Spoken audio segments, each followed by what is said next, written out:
بسم اللہ الرحمن الرحیم الحمد للہ رب العالمین والصلاة والسلام علی خاتم الانبیاء والمرسلین وعلى آلہ وصحبہ وازواجہ وذریاتہ واہل بیتہ اجمعین۔ واجب الاحترام اسٹیج پر جلوائے افروز حضرات علماء کرام،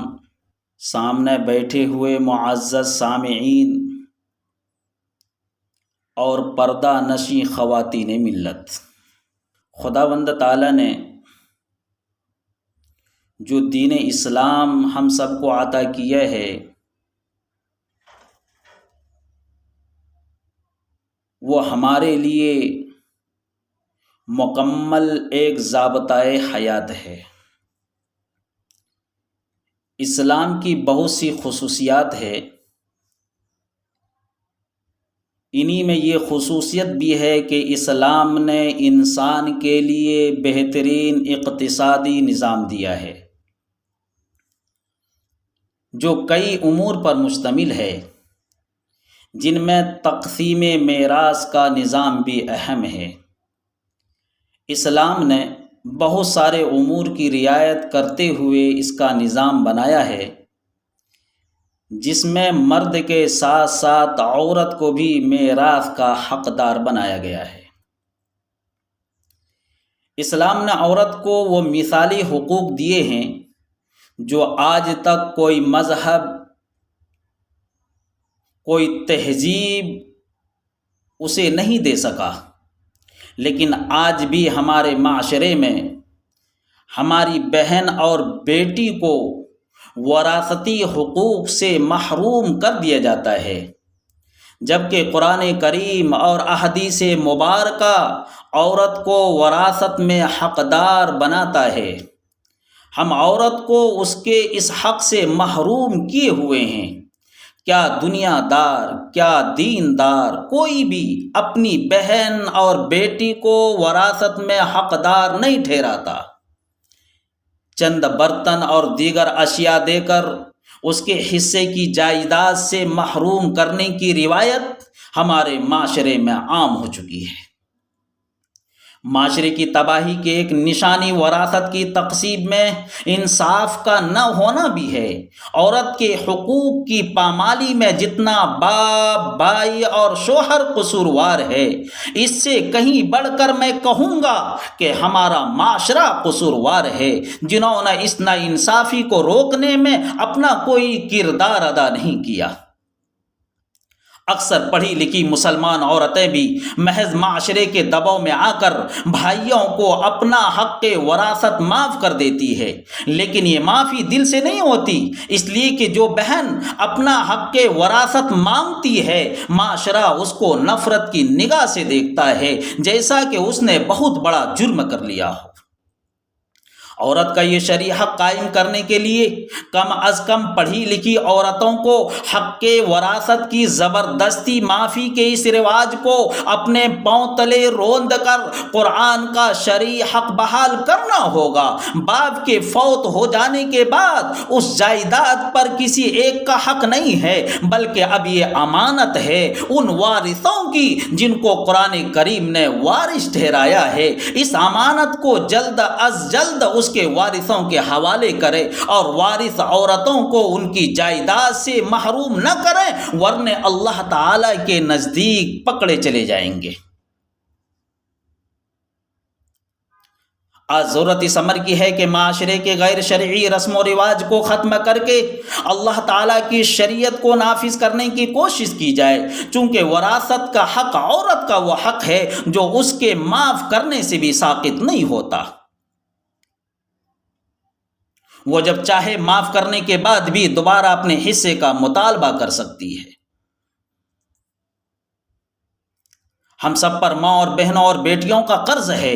ضرورت اس امر کی ہے کہ تمام اسلامی پلیٹ فارم سے عوام کو اسلامی قانون وراثت کے مطابق حصوں کی شرعی تقسیم کا علم سکھایا جائے اور معاشرے میں ذرائع ابلاغ کے ذریعے یہ بات عام کی جائے کہ عورتوں کو اس کے حق وراثت سے محروم نہ رکھا جائے۔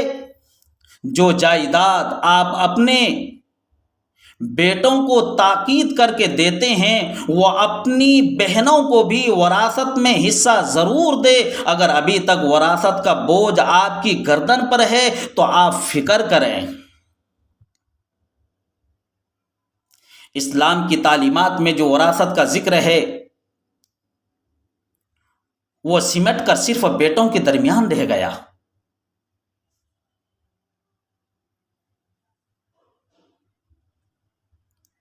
نتیجہ یہ ہوا کہ جہیز مہنگا ہو گیا۔ غریب ماں باپ کی بیٹی خودکشی کرنے پر مجبور ہوئی۔ بعض دینی شعور رکھنے والی لڑکیاں سسرال یا مائکے میں مصیبت کی زندگی بسر کرنے لگی اور وہ اندازے سے باہر کی بات ہو گئی۔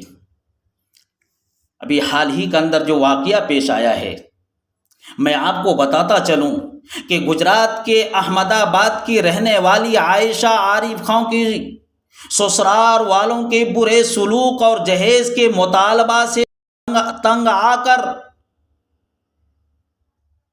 ندی میں کود کر خودکشی کرنے کے واقعے پر سماج کے ہر طبقے سے رنج و افسوس کا اظہار کیا جا رہا ہے۔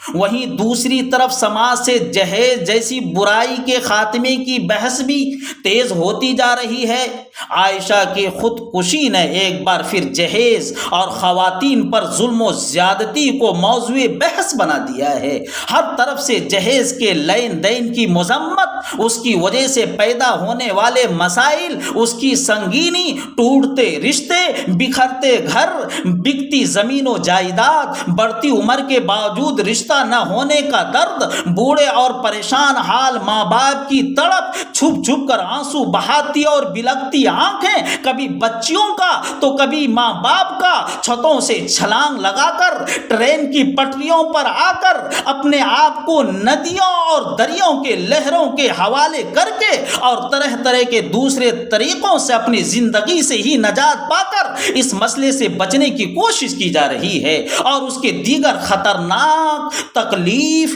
دہ رنج سب کو، خاص طور پر مسلم سماج کو کچھ سوچنے اور کر گزرنے کی دعوت دے رہے ہیں۔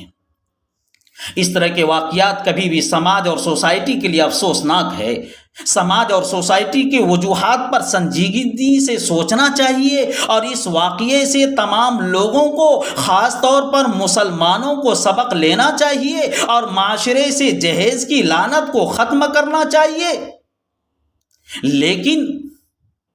یہاں یہ پہلو بھی مد نظر رکھنا چاہیے کہ لڑکیوں کا بھی اپنے والدین اور رشتہ داروں کی جائیداد میں حق ہے جو وراثت کی شکل میں اسے ضرور ملنا چاہیے، اور اگر ان کا صحیح حق صحیح تناسب سے اسے ملنے لگے تو بہت حد تک خود بخود جہیز کی مانگ اور اس کی لعنت کچھ ضرور کم ہوگی، اور پھر نہ وہ اپنے حق سے محروم ہوگی اور نہ دوسرے لوگ مزید لالچ کے زواج کے چور راستے ڈھونڈنے میں کامیاب ہو سکیں گے۔ میرے دینی بھائیوں، خلاصہ کلام یہ ہے کہ آج جو لوگ عائشہ کو انصاف دلانے کی بات کر رہے ہیں، میں ان سے ادباً گزارش کرتا ہوں کہ وہ عائشہ جیسی ہزار لڑکیوں کی جان بچانا چاہتے ہیں اور رسم جہیز کو ختم کرنا چاہتے ہیں تو ہر انسان اپنے گھر سے یہ کام شروع کرے۔ اپنی جائیداد میں سے جو قرآن و احادیث رسول اللہ صلی اللہ علیہ وسلم نے بیٹیوں کے لیے حصہ مقرر کیا ہے انہیں دے، اور اپنی اولاد کو بھی اس کی وصیت کرے اور یہ عزم کرے کہ نہ اپنی یا اپنے بچوں کی شادی میں جہیز لینا ہے، نہ بچی کی شادی میں جہیز دینا ہے۔ پورے معاشرے سے جہیز کی بیماری ختم ہونی چاہیے تاکہ اس طرح لڑکیوں کو انتہائی اقدام کرنے کی نوبت نہ آئے اور معاشرے کے اندر کوئی نامناسب صورتحال پیش نہ آئے۔ اور عائشہ کی موت امت کو یہی پیغام دے رہی ہے۔ اس لیے میرے بھائی، میں گزارش کرتا ہوں کہ آئیے ہم سب مل جل کر جمع ہوں اور شہر شہر میں جا کر اور گاؤں گاؤں میں جا کر محلے محلے میں جا کر ہر گھر میں جا کر ہم اس کے خلاف آواز کو بلند کریں اور ہم لوگوں کو یہ بتا دیں، خصوصاً میں ان لوگوں سے جو دانشوران قوم کہلاتے ہیں اور جو امت کے معزز طبقہ کہلاتے ہیں، وہ جاوے اور جا کر مسجدوں سے، ممبروں سے، اسکولوں سے اور سوسائٹیوں سے انفرادی طور پر، اجتماعی طور پر یہ پیغام کو عام کر دے کہ جو شادی کے اندر رسم و رواج کو عام کرے گا اور جہیز کا مطالبہ کرے گا، ہم نہ تو ان کا نکاح پڑھائیں گے، نہ ان کی شادی میں شرکت کریں گے، نہ ان میں ہم شرکت کریں گے۔ جب اس طریقے سے اعلان ہوگا مسجد کے ممبروں سے، اسکولوں سے، مدرسوں سے، سوسائٹیوں سے اور کانفرنسوں سے، تو انشاءاللہ یہ کام قابو میں آئے گا۔ آئیے آج سے ہم اس کی طرف قدم بڑھائیں اور خداوند تعالیٰ سے دعا کرتے ہوئے اس کام کو شروع کر دیں۔ دعا کیجئے خداوند قدوس سے کہ اللہ تعالیٰ ہم سب کو ان مذکورہ باتوں پر عمل کرنے کی توفیق نصیب فرمائے اور ہر حال میں جناب محمد الرسول اللہ صلی اللہ علیہ وسلم اور صحابہ کرام اور متقدمین و متاخرین کے نقش قدم پر چلنے کی توفیق نصیب فرمائے۔ وما علینا الا البلاغ۔